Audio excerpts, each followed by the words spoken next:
ہم سورہ الاعراف کی تفسیر بیان کر رہے ہیں. اسٹوڈیو میں ہمارے ساتھ جناب پروفیسر رانا عبدالحی احمد صاحب بھی تشریف رکھتے ہیں. ہم ان سے بھی استفادہ کریں گے.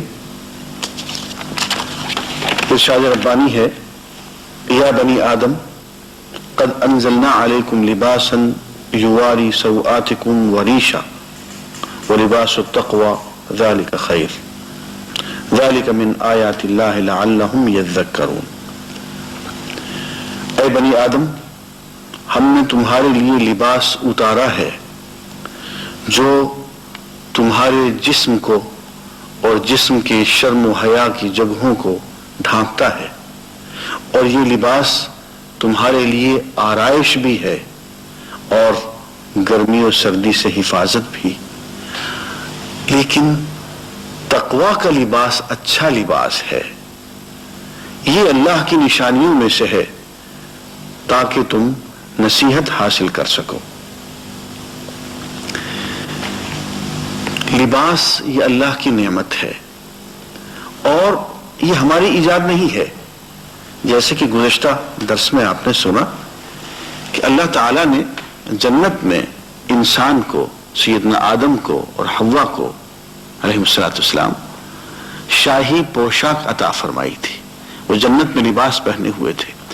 یہ لباس کچھ اتنا بزرگ اور عزت والا تھا کہ ذرا سی غلطی ہو گئی اور وہ بھی دھوکے میں آ کے، بے خیالی میں، بے توجہی میں، تو یہ لباس جو شاہی لباس تھا، امر ربی سے تھا، وہ امر ربی سے ہی وہ چھین لیا گیا.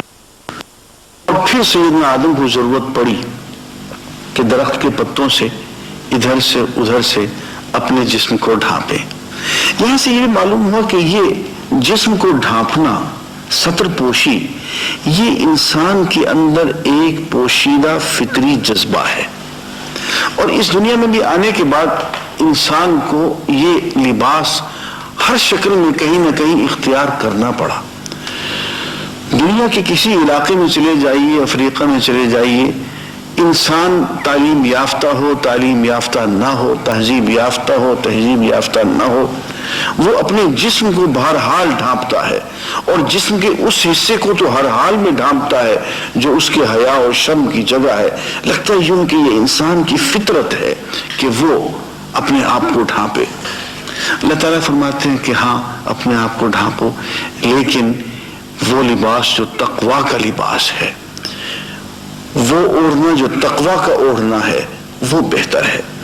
پوری زندگی کو اللہ کے تقوی سے مزین کر لو.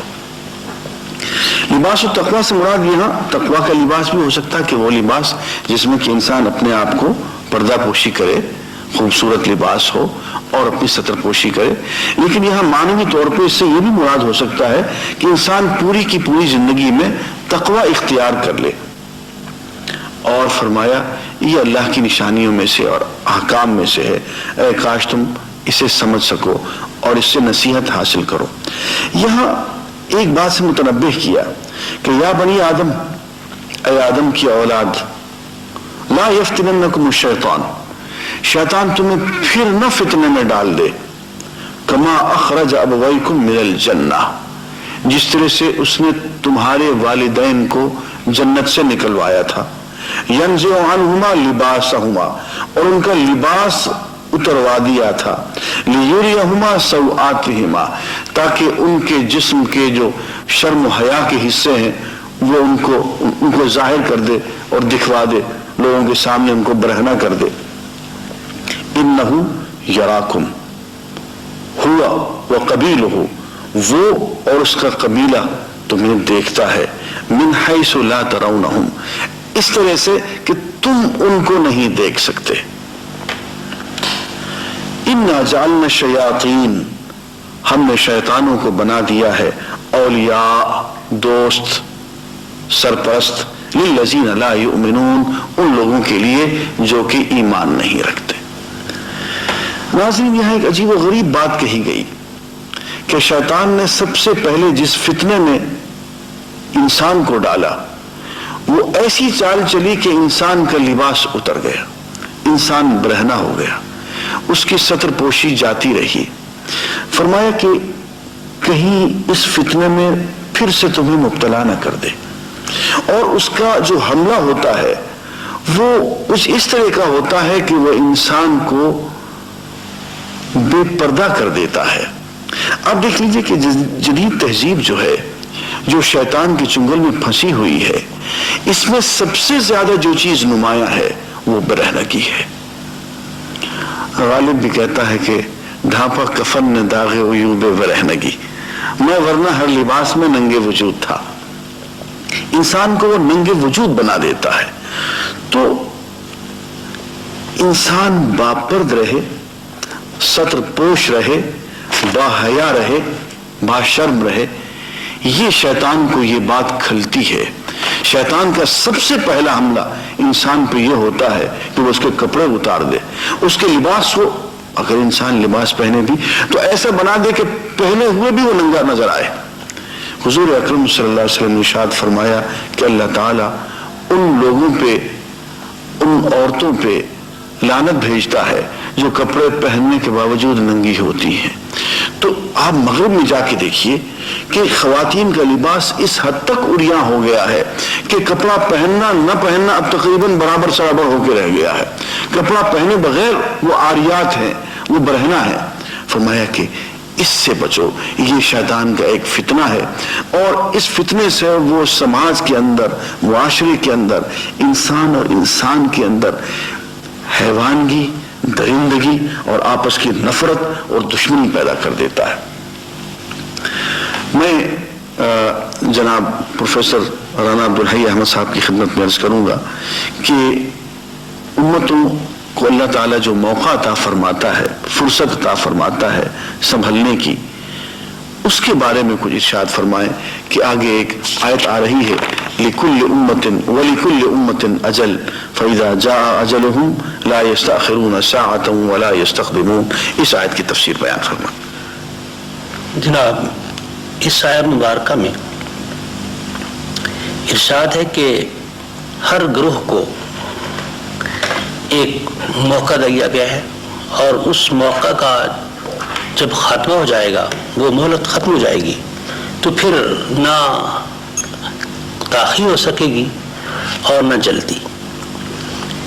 ہم جب دیکھتے ہیں تو قومیں یا افراد، ان کو جو موقع ملا ہے اگر انہوں نے وہ ضائع کر دیا ہے تو پھر ان کا یہ کہنا، جس طرح کے دوسرے موقع پر ارشاد ہے لولا اخرتنی الی اجل قریب، کہ اگر ہمیں کچھ تھوڑا سا اور موقع دیا جاتا تو ہم سنور جاتے. ارشاد ہے کہ غلط بات کہہ رہے ہیں. پہلے جب ان کو موقع دیا گیا، شعور دیا گیا، مختلف قسم کے وسائل فراہم کیے گئے، انہوں نے تمام موقع ضائع کر ڈالا. لہذا ان کو اگر پھر موقع دیا جائے تو یہ وہی حشر کریں گے اس کا. ایک فرد ہے، فرد کی زندگی میں یا قوم ہے اس کی زندگی میں اگر لاؤبالی پن ہے، غیر ذمہ دارانہ طرز عمل ہے، تو اس کو جتنا موقع فراہم کیا جائے اس کا رزلٹ تو ہی نکلے گا جو ظاہر ہو جائے گا. نبی کرم صلی اللہ علیہ وسلم کا جو ارشاد ہے کہ الا کلکم راعٍ وکلکم مسئول عن رعیتہ، یاد رکھو کہ تم میں سے ہر شخص ذمہ دار ہے اور ہر شخص اپنی ذمہ داری کے بارے میں جواب دے. ہم دیکھتے ہیں کہ اگر غیر ذمہ دارانہ طرز فکر کسی فرد یا کسی قوم یا کسی جماعت پر طاری ہو جائے تو اس غیر ذمہ دارانہ رویے کے بنا پر وہ تمام فتنے اٹھ کھڑے ہوتے. میرے خیال میں آپ اتفاق فرمائیں گے کہ دور جدید کا انسان اس بات کو بھول چکا ہے کہ اسے کوئی مہلت دے کر بھیجا گیا ہے، اور اگر وہ مہلت مکمل ہوگی تو پھر مجھے موقع نہیں دیا جائے گا. اس کا نتیجہ یہ نکلا کہ ارسپانسبل کریکٹر، غیر ذمہ طرز عمل اس پر حاوی ہو گیا، اور اس نے اپنی معیشت، اپنی سیاست، اپنا ادب، اپنے مذہب، ہر معاملے کے اندر غیر ذمہ دارانہ طرز عمل اختیار کر لیا. وہ یہ سمجھتا ہے کہ میں اگر کسی طرح لوگوں کو دھوکہ دے میں کامیاب ہوں تو میں کامیاب ہوں.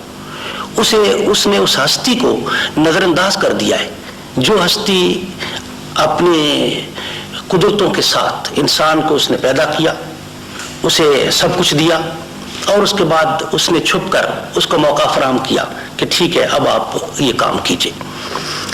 اور افراد یا قومیں جب غیر ذمہ دارانہ طرز عمل اختیار کر کے اپنے عمل میں، اپنے دلچسپیوں میں، اپنے خیالات میں ان چیزوں کو لے آتی ہیں جو اس کو ناپسند ہیں، جن کو مسترد کرتا ہے. اس نے تو دیا تھا موقع کہ یہ میرے ڈسپوزل پر اپنی تمام قوتوں کو چھوڑ دیں اور مسلم اور تابع بن کر رہیں، اور ان کو یہ شعور پیدا ہو جائے کہ پوری زندگی کے اندر ہماری کامیابی کا راز تو خدا تعالیٰ کی رضا جوئی، اس کی خوشنودی اور اس کے لیے جینا اور اس کے لیے مرنا ہے. اور اگر اس کے اندر وہ کوتاہی برتتے ہیں تو بس اس کے بعد وہ ناکام ہے. لیکن اگر یہی احساس ختم ہو جاتا ہے تو وہ قومیں یا وہ افراد ختم ہو جاتے ہیں. تو یہ اس طرح در حقیقت موقع فراہم کیا گیا تھا ہمیں کہ عقل اور شعور کو اپیل کرتے ہوئے کیا آپ کو مواقع جو دیے گئے ہیں، یہ وقت دیا گیا ہے، اس کا جب احتساب ہوگا تو پھر آپ کی کوئی حسرت، پھر کوئی آپ کی اپیل، حسرت بھری اپیل وہ قبول نہ ہوگی. آپ کو یہ چانس دیا گیا ہے، آپ اس کو اویل کیجئے. ہاں، ارشاد ہے یا بنی آدم، اے آدم کی اولاد، خذوا زینتکم عند کل مسجد، ہر عبادت کی جگہ پہ، ہر عبادت کے موقع پہ بند سنور کے آیا کرو. وکلوا واشربوا، کھاؤ اور پیو. ولا تسرفوا، اور حد سے نہ گزرو. انہ لا يحب المسرفین، بے شک اللہ تعالی حد سے گزرنے والوں کو، اسراف کرنے والوں کو پسند نہیں فرماتے، ان سے محبت نہیں کرتے. پہلی بات تو یہ کہ انسانوں سے یہ کہا گیا کہ عبادت کرتے ہوئے بند سنور کے آیا کرو. بات یہ ہے کہ ایک غلط نقطہ نظر انسانیت میں پھیلا ہوا ہے کہ اللہ کی عبادت کرنی ہے تو میلا کچیلا بن کے، اپنی شکل بگاڑ کے، یا ننگ دھڑنگ ہو کے، یا اپنا حلیہ خراب کر کے. اللہ تعالیٰ فرماتے نہیں، میرے سامنے میں نے تمہیں حسین بنایا ہے تو حسین بن کے ہی آؤ. جیسے کہ ایک روایت میں آتا ہے کہ ان اللہ جمیل یحب الجمال، اللہ تعالیٰ خود حسین ہے اور حسن کو، جمال کو پسند فرماتے ہیں. فرمایا کہ یہ لباس میں نے تمہارے لیے نازل کیا ہے تو میرے حضور آؤ، مجھ سے ملنے آؤ، پیار و محبت سے آؤ، سنور کے آؤ اور اپنی زینت اختیار کر کے آؤ. وہ لباس جو تم اپنے دوستوں کے سامنے پہن کے جاننے کو تیار نہیں ہو، وہ میرے سامنے پہن کے کیوں آتے ہو؟ میں نے بعض دوستوں کو دیکھا ہے کہ وہ سڑی ہوئی بدبودار بنیان پہنے اور دھوتی پہنے نماز پڑھ رہے ہوتے ہیں. کہتے ہیں اس میں بھی جائز ہے. یار جائز ہوتی ہوگی لیکن اس آیت کو بھی تو پڑھو نا، یا بنی آدم خذوا زینتکم عند کل مسجد. ہر سجدے کے موقع پہ، مسجد سے مراد سجدے کا موقع ہے، ہر سجدے کے موقع پہ، ہر عبادت اور نماز کے موقع پہ زینت اختیار کر کے آیا کرو. بہترین لباس پہنو، صفائی اختیار کرو، بہترین لباس پہنو، بہترین عطر لگاؤ، پھر اللہ کے حضور محبت کے ساتھ پیش ہو جاؤ. کہ ایک اپوائنٹمنٹ کا وقت ہے، اپنے محبوب کے ساتھ اپوائنٹمنٹ جب ہوتی ہے تو کیا آدمی حلیہ بگاڑ کے آتا ہے؟ اپنا سنور کے آؤ. اور فرمایا کہ ہم نے تمہیں زندگی گزارنے کو دی ہے تو ہم نے تمہیں ایسا نہیں کہ تم اپنا حلیہ بگاڑو، اپنا جسم بگاڑو، کھانا پینا اپنا خراب کر لو. یہ ساری نعمتیں، یہ غذا، یہ پھل، یہ سبزہ، یہ سب تم نے تمہارے لیے بنایا ہے، پوری کائنات کو تمہارے لیے پیدا کیا ہے. کلو وشربو، کھاؤ اور پیو. ہاں ولا تسرفو، حد سے نہ گزرو. یعنی کھانے پینے میں بھی حد سے نہ گزرو، زندگی کسی معاملے میں حد سے نہ گزرو. ہر چیز کی ایک حد ہوتی ہے، اس حد سے آگے نہ بڑھو. یہ اسراف کہتے ہیں جائز چیز میں خرچ کرتے ہوئے ضرورت سے زیادہ خرچ کرنا، یہ اسراف ہے. تبذیر کہتے ہیں ناجائز جگہ پہ خرچ کرنا. تو مبذرین کے بارے میں جو کہ ناجائز چیزوں پہ خرچ کرتے ہیں، ان کو تو کہا کہ اخوان الشیاطین، یہ شیطان کے بھائی ہیں. ان المبذرین کانوا اخوان الشیاطین، یہ ناجائز خرچ کرنے والے، ناجائز موقعوں پہ زیادہ خرچ کرنے والے، یہ شیطان کے بھائی ہیں. شیطان کے بھائی کیوں ہیں؟ اس لیے کہ یہ اللہ کی نعمت کی ناقدری کرتے ہیں. وَكَانَ الشَّيْطَانُ لِرَبِّهِ كَفُورًا. شیطان کی ایک بڑی صفت اور ابھری ہوئی صفت یہ ہے کہ اللہ نے اس پہ بڑی نعمت کی اور اس نعمت کی قدردانی نہیں کی، اس نعمت کی اس نے ناشکری کی. اور اس ناشکری اور کفران نعمت کی وجہ سے راندہ درگاہ ہو گیا. تو وہ لوگ جو کہ اللہ کی نعمت کو، مال اللہ کی بہت بڑی نعمت ہے، اللہ کی نعمتوں کی ناقدری کرتے ہیں، ان کو بے جا خرچ کرتے ہیں، ناجائز موقع پہ خرچ کرتے ہیں، فرمایا کہ یہ لوگ شیطان کے بھائی ہیں. تو اسراف کے معنی ہے حد سے گزر کے خرچ کرنا جائز جگہوں میں، تبذیر کے معنی ہے ناجائز مواقع پہ خرچ کرنا، اور ایک ہوتا ہے طرف، مترفین جن کو کہا جاتا ہے. طرف وہ ہوتا ہے ایسی جگہ پہ خرچ کرنا جہاں نہ نفع ہو نہ نقصان ہو، یعنی اسراف اور تبذیر دونوں کے درمیان ایسی جگہ پہ خرچ کرنا اور ضرورت سے زیادہ خرچ کرنا جہاں نہ نفع ہو نہ نقصان، فرمائے مترفین. اور ایک جگہ فرمائے کہ جب ہم فیصلہ کرتے ہیں کسی بستی کو عذاب دینے کا تو ہم مترفین کو اچھال لیتے ہیں. وہ لوگ جو کہ مالدار ہوتے ہیں وہ مال کی نمائش میں لگ جاتے ہیں، تو مال کی نمائش کی ایک دوڑ لگ پڑتی ہے. ہماری عذاب کی ابتدا یہاں سے ہوتی ہے. تو یہاں صرف اسراف سے روکا گیا، فرمایا کہ اسراف والوں کو اللہ تعالیٰ پیار نہیں کرتے. اور اسراف نہ کرو لیکن زندگی میں زینت اختیار کرو، حسن اختیار کرو. قل اے نبی ان سے کہو من حرم زینت اللہ التی اخرج لعبادہ، وہ زینت جو اللہ نے اپنے بندوں کے لیے نکالی ہے، یہ زینت کا سامان کھانے کا، پینے کا، پہننے کا، رہنے کا، والطیبات من الرزق، رزق میں پاکیزہ چیزیں کس نے حرام کی ہیں؟ اللہ نے کس کے لیے پیدا کی ہیں؟ تمہارے لیے پیدا کی ہیں. تو اپنے آپ یہ چیزیں حرام نہ کیا کرو. اس لیے یہ رہبانیت کو اسلام نے حرام قرار دے دی کہ لا رہبانیت فی الاسلام. فرمایا حضور نے کہ اسلام میں رہبانیت نہیں ہے. ہمارے یہاں تو بس اعتکاف کر لو مسجد میں، یہی رہبانیت ہے. جہاد کر لو، ہجرت کر لو، یہ ہے سب کچھ.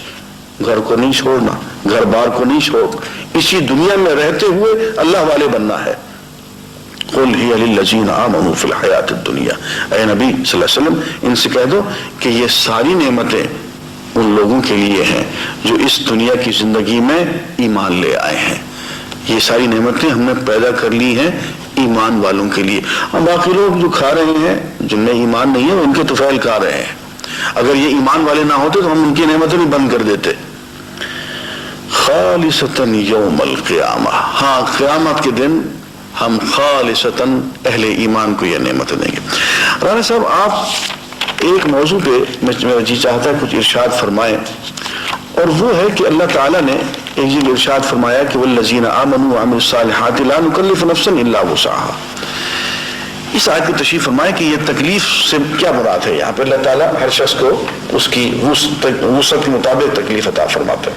جیسا کہ ارشاد ڈاکٹر صاحب کہ والذین آمنوا وعملوا الصالحات لا نکلف نفسا الا وسعها اولئک اصحاب الجنہ هم فیہا خالدون، کہ وہ لوگ جو ایمان لائے اور اچھے کام کرتے رہے، ہم انہیں ان کی طاقت سے زیادہ ان پر آزمائش نہیں ڈالتے، اور یہی جو لوگ بالآخر جنت میں جائیں گے اور اس میں ہمیشہ رہیں گے. تو اس میں اللہ رب العالمین نے تمام انسانوں کو ان کی حد تک، ان کی اپنی ضروریات تک، ان کی ذمہ داریوں تک کی حدود تک مختلف وسعتیں دی ہیں، اور ان میں کوئی ان پر ایسی ذمہ داری نہیں ڈالی جو دی گئی وسعتوں سے زیادہ ہو. ان کو پابند کیا گیا ہے کہ آپ اپنی سکت، اپنی طاقت کے مطابق کام کیجیے، اس سے زیادہ کرنے کی کوئی ضرورت نہیں. اگر کوئی شخص ان حدود کو بالائے طاق رکھ کر کام کرتا ہے تو گویا کہ وہ اپنی خود حد سے تجاوز کر رہا ہے، اور اگر اس حد کے اندر رہتے ہوئے کر رہا ہے ظاہری طور پر لوگ اسے دیکھتے ہیں کہ یہ تو کوئی بھلائی کا کام نہیں کر رہا، لیکن اب اپنی حد کے اندر اپنے خدا کی رضا کے لیے وہ درست کام کر رہا ہے تو اس کے ریکارڈ میں تو درست ہے، چاہے وہ عام ریکارڈ جو ہیں مختلف انسانوں کے بنائے ہوئے ان کے اندر نہ لکھا ہوا. تو یہ کسی انسان کی وسعت، اس کا زندگی بسر کرنا اپنی حدود کے اندر رہ کر، اور حدود کے اندر رہ کر جدوجہد کرنا، یہ مطلوب ہے. اس نے کسی آزمائش میں نہیں ڈالا. اگر ہم دیکھتے ہیں کہ انبیاء اور رسول کوئی ذمہ داری ایسی نہیں جو اس کی طاقت سے بڑھ کر ہو. ہم یہ دیکھتے ہیں انسان کی طاقت سے بڑھ کر. ہماری بڑی بدقسمتی یہ ہے کہ ہم خود ساختہ قسم کے تصور مذہب میں کھو گئے. ہم نے خود ہی اپنے طور پر یہ گھڑ لیا کہ یہ تو اس پر تو عمل نہیں ہو سکتا. قرآن پاک نے ارشاد فرمایا وَلَقَدْ يَسَّرْنَا الْقُرْآنَ لِلذِّكْرِ فَهَلْ مِن مُدَّكِرٍ، ہم نے اس کو آسان ترین ذریعہ نصیحت بنایا ہے.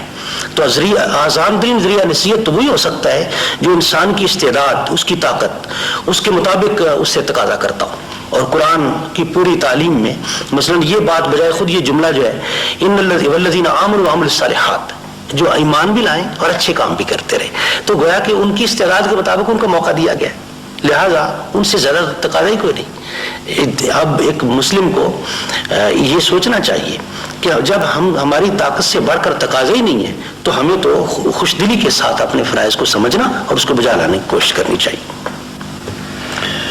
ناظرین، پروگرام کا وقت ختم ہوا، اجازت چاہتے ہیں، وآخر دعوانا الحمدللہ رب العالمین والصلاة والسلام